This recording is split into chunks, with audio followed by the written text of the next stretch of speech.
everyone, this is G from the Archworks again. Just a quick add-on slash addendum sort of correction video to that thing I made for Dragon Quest Builders the other day. Realised that half the stuff I said was, kinda correct, and then some of it I was kinda making up off the top of my head. So I went back and I played a whole bunch of stuff just to make sure that everything I was saying was legit. If it wasn't, this video is going to tell you. If it was, this video is still going to tell you. So just, sit back, relax, and just see what happens, I guess. So first off, we have the dragon, which it turns out you can kill. It just takes a really long time. The most damage you're probably going to do to him is 1 if you're very lucky. Most of the time you'll be hitting him for solid 0s. You can occasionally get a 10 or 11 crit on him. Doesn't happen often enough to rely on.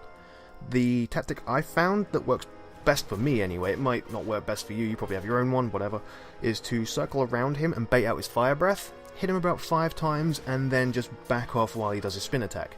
Repeat and do that for about, I don't know, like half an hour? I don't even know how long it took me. But just keep on doing that and eventually he'll die, and when he does, he drops a comfy green sofa.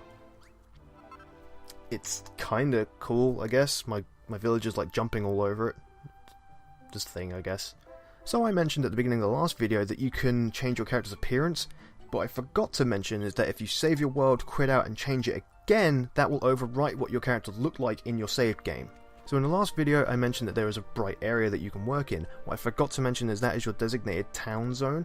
Anything inside there counts towards your overall base level in the top left.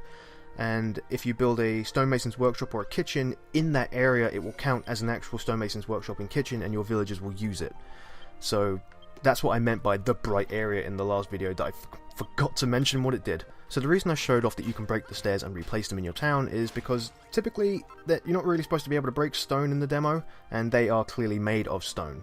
Here's a couple of examples of me actually hitting more stone things just to show off that you can't harvest stone in the slightest. So it's a little weird that the stairs can be, harvested and placed and stuff like that.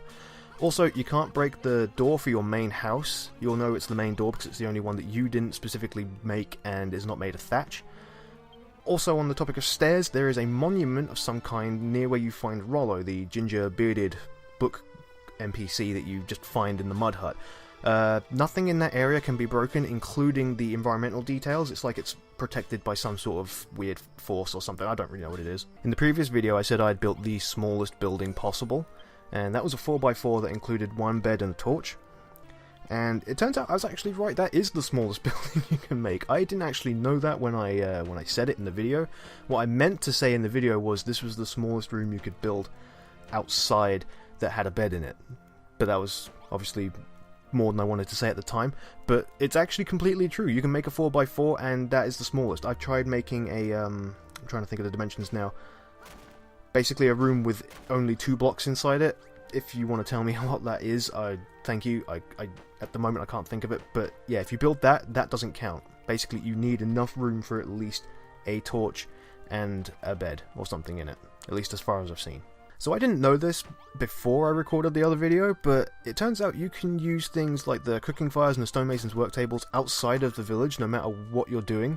Like, you don't have to build a building to use them, you can just literally plonk them down and they'll work. And on top of that, they'll also continue to use your town's inventory even when you're nowhere near your town area. Like, check out what I did, where I walked off pretty much around the mountain so I couldn't even see my town anymore, and my cooking station was still taking away from my town's inventory. It was nuts. In the video, I also said that you could build a stonemason's workshop that only had enough space to contain the essentials for a stonemason's workshop, which is the work table, the chest, and the bonfire.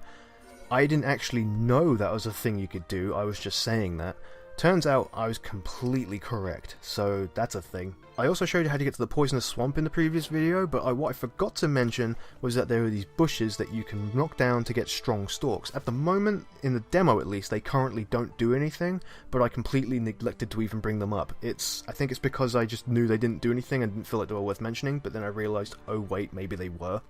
So I showed off that in the poison swamp area you can kill these evil treant kind of guys to get the trees that grow in the poisonous swamp, and then I showed that if you put them down you can't break them again. What I also forgot to mention, which honestly it just seemed kind of obvious to me, but I figured I'd mention it here, is that you also can't break regular trees. I think there's probably going to be an item associated with harvesting wood, because I think I have seen footage in a trailer that is someone carrying an axe, so there's probably going to be something to do with that.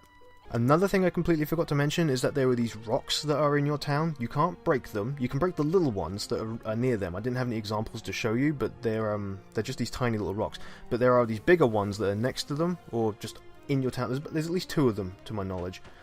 You can't use those for the sign trick. They're not tall enough, apparently, so you can't jump over 3-block high walls with these rocks. Okay, so this one had me kind of curious, because I'd honestly never died in this game until I went out and did this for the example.